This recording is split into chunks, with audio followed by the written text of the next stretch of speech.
เราสิเอาเงินนี้ไปเล่นเกมเด้อเอาไปซ่อนไว้ในป่าและผู้ใดหาได้ก็คือผู้นั้นจะได้กินผู้ใดเหยียบแตกจะโดนลงโทษไปให้หน้าเป็นคนซ่อนก่อนเด้อนะจับดีๆให้ตกแตกเด้อให้หน้าเป็นคนซ่อนก่อนเด้อและให้อานนท์กับอลันเป็นคน ปิดตา หาถ้าคนใด มันแต่งอ่ะโอ้ลงโทษเลย ลงโทษใส่องุ่นนะ เลย เออเดี๋ยวอานนท์กับอลันจะได้ปิดตาก่อนเด้อไอ้หน้าจะซ่อนเด้อ พร้อม ยืนขึ้นเลยไปเอาไปซ่อน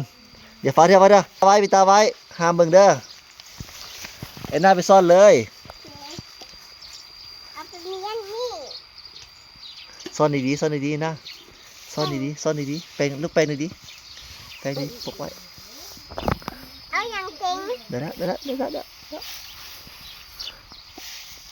โอเคไอ้หน้าซ่อนแล้วหวะ ก็แล้ว ซ่อนแล้วเนาะ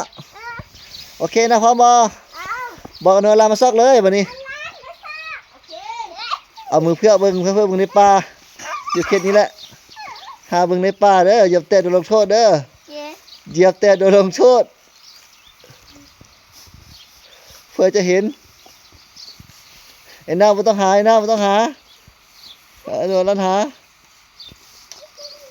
เหยียบแต่โดนลงโทษเด้ออานนท์เหยียบแตกแล้วบ่ ยัง สงสัยอานนท์เหยียบแตกแล้ว เฮ้ย ใส่แตกบ่โดนลงมันได้เหยียบแตกบ่ได้กินองุ่นเนาะแสดงว่าอานนท์บ่ได้กินเด้อบ่ได้กินองุ่นคนที่กินนั่นคือไผ อลัน เป็นผู้ใด อลัน สนะ เย้ แบ่งกันกินนำกันสนะแบ่งกันเขียว อืมใช่ป่ะอืมใช่ป่ะอลัน แซ่บ อลันสนะได้จักหน่วยได้พวงหนึงเลยใส่ใช่ป่ะเห็นได้ใช่ป่ะ